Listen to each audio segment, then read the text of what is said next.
It's noon time or not yet? It's 2 minutes left, so good morning still. Thank you so much for inviting me, and not too far, 2,500 kilometers. But it's a pleasure to be here in Delhi this weather. I was really surprised when the topic was assigned on this particular area.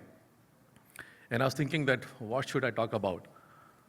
And the two thoughts which came in is that, one, the entrepreneurship and the startups which has been seen as a new wave, and a new wave of economic growth in the country and across the globe as well. So I thought I'll talk to you a little bit more on how we see India and how we see the startup is going to play a very important role. And then it's just linked with the technology as well. I will be rushing to my slides. And the reason that I'm rushing to slides is because I want to cover a lot of stuff. And if required, you can reach out to us. We can give you more data points. But if you want to bring a new India onto the technology roadmap to be called the new Bharat coming up, I think we need to understand a little bit more about the India story. We need to understand about what's Karnataka doing in this field, and something very thoughtful about democratization of entrepreneurship and what does it mean all about. And maybe we can have some, I think there's a panel discussion lined up. Friends, no other country in the world is as growing as we are in India. And if we are, I want all of you to give a hand of applause for India. Be proud of India. Be proud of this for the next decade. The tech decade that Honorable Prime Minister is talking about is us. And the figures talks about it. We are talking about 7% growth rate on an average. No other world no other country in the world is looking at these numbers. Fair point. We have also a very strong young population. Our median age, roughly around 28 years. And if I show you the next slide, which shows about 15 to 64, 60% of our population is in this age group, which is a productive age group. Imagine the GDP. Look at those numbers. Then you look at the median age, look at the population of the productive age group that we have. Can anybody doubt about the GDP growth rate for us in the next 10 years or 15 years? No one. And that's the justification that I'm trying to give across this. World is moving for our digitization. 60% is an average number, sir.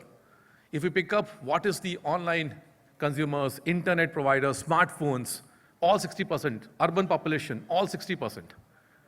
So that means the world's 60% population is in the digital format, using the technologies all across. India is far not behind from this. We have equal numbers of urban internet users as well as rural urban users. We have equal, almost 1 billion population is using now smartphones. Unique users. And if these numbers are talking about, if I see the consumer market, if I see the market in India itself for various domains, could be in automobile, could be in healthcare, could be in education, could be in agriculture. Everywhere you will find a new customer coming up on front to want to leverage a technology. And that is the piece that is coming out from these statistics. Look at the way the data has been used and the cost of the data. 6x in 6 years and 20x in 6 years. And the cost of data for us is just about 1 cent as compared to what you're saying, $8 in US. The consumption has gone so far in India as well. This is the true India story. And if I pick up some of the numbers of how many of them are using the social media, how much number of hours they're spending on this online, and etc., every indicator India is above across the globe. Only in one indicator, which is little bit second number. But every else is there. So if this is the case, the Indian population from rural to urban, from north to south and east to west, is a technology-driven economy. Whereas India looks like third largest startup ecosystem in the world, roughly around 120,000 startups plus in the country right now. And those 120,000 startups has created $550 billion value. In 1991, our foreign exchange reserves were how much? In $1 million. Today, in 30 years, our startups are creating $550 billion of value. Give a hand applause for the startups. Fund this work, they're doing it. Where's Karnataka stands? What Karnataka doing very differently? Are we doing something differently?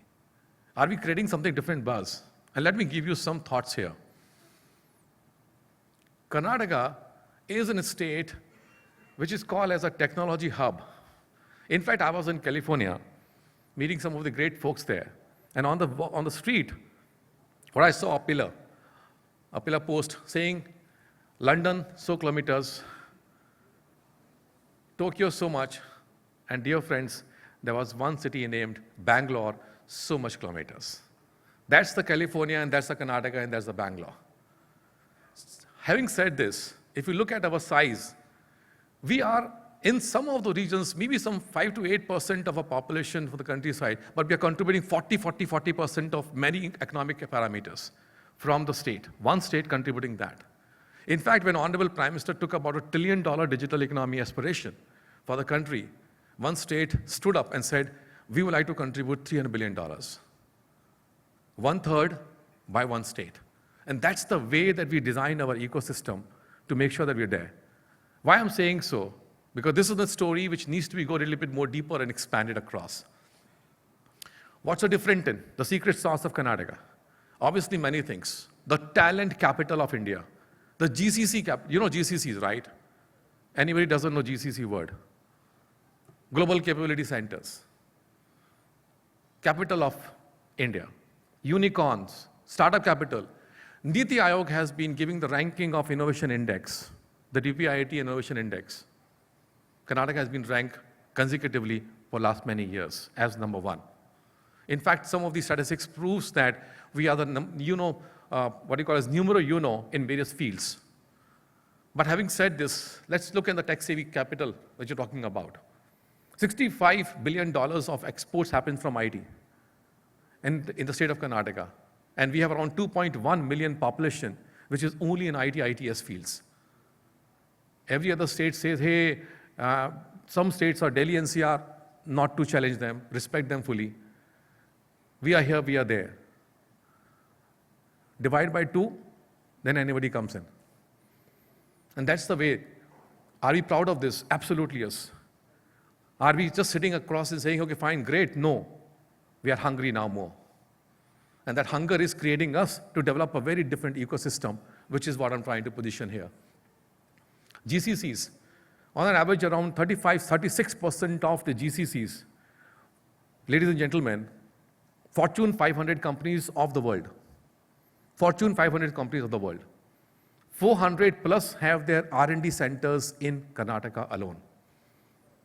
400 of them out of Fortune 500.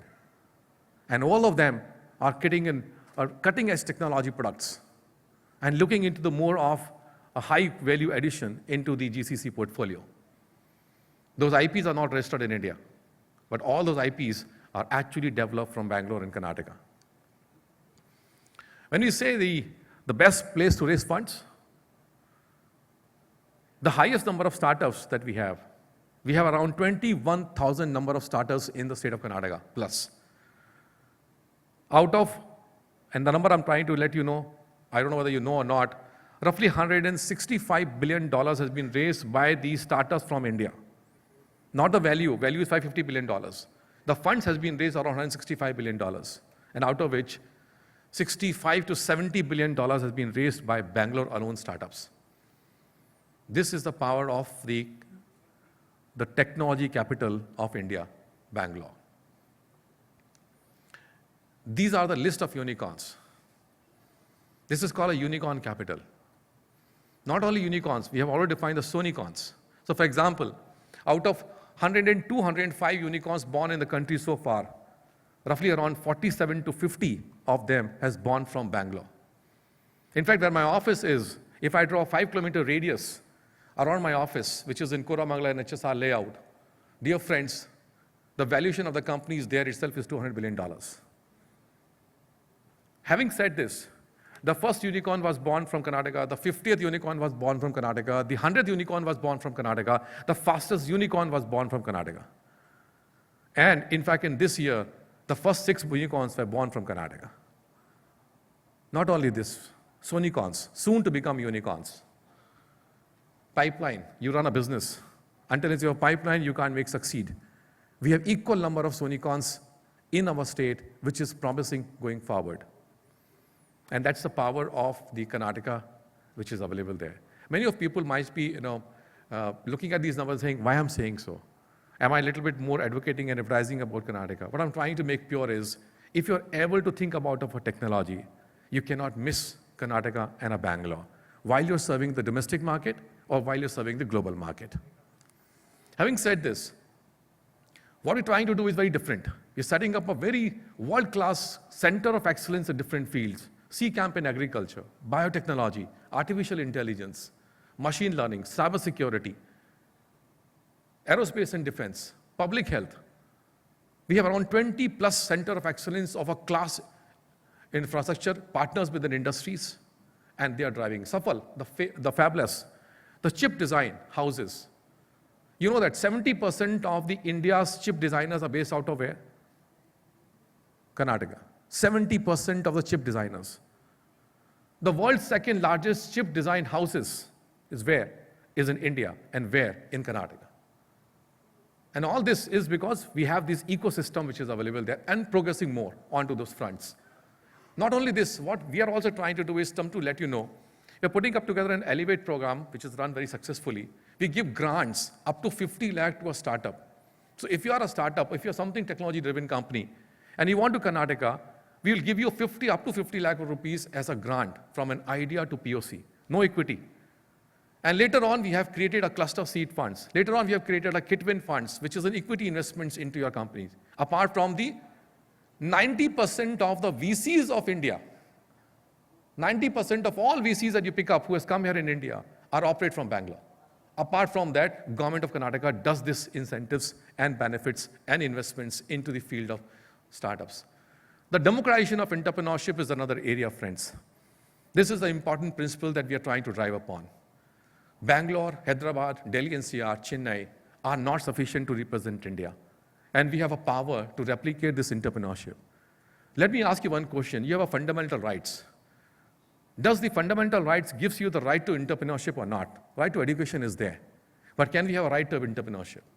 And if the right to entrepreneurship comes, then we as a state or government authorities need to put together a model of democratization of entrepreneurship, which means that access to capital, access to ideas, access to the data, access to technology, and access to mentorship, and access to market is available at where you are.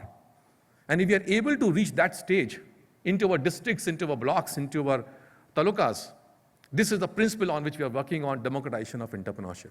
We started this journey 3 years back, 3.5 years back. Today, I'm very proud to say you, almost 1,200 to 1,500 startups coming from only these 3 locations called Mysore, Mangalore, Hubli, Belgaum, Dharwad. 1,500 plus startups, only from these regions. I have not included my other cities in the state. Because of these examples, what we're trying to do, we have identified the institutions where we fund them around 1 lakh rupees just to come out with an idea. And from there, we just move on. Ideas becomes the products, products becomes the businesses, businesses becomes the entrepreneurship, and then the scale up. Just to give you high figures, almost 2,000 plus startups in the field of artificial intelligence. Roughly $10 billion has been raised by them. Electrical vehicles, 200 plus startups. You pick up any electrical vehicles of the country, the design is done in Bangalore and Karnataka. And roughly around $3 billion has been raised by them. I want to give you these statistics. Not only those, space tech, drones, defense tech, agri-tech, logics, health tech, logistic tech, and transportation tech. You pick up any sector which is very important. We have a center of excellence. We have an incubation center. We have a talent. We have an industry. We have a market. We have a VC. This journey is changing very fast, dear friends. A lot of the bigger organizations have started looking at startup as a very important player. I tell you why. When I reach out to some of the important companies to say, can you come to India?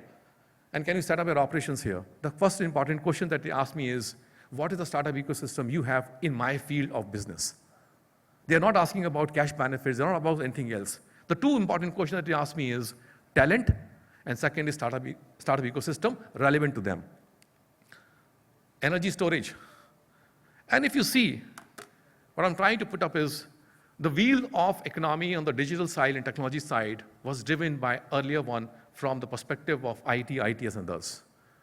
Dear friends, the largest employer of tomorrow's world is no one else other than the startups. The largest employer. And the larger percentages of contribution into the economy is going to come from startups. And if we are not aligning ourselves, we will be missing the one part in bus. And Karnataka doesn't want to miss this at all. We are ahead of this curve, will remain ahead of this curve. Thank you, ladies and gentlemen, for your time today.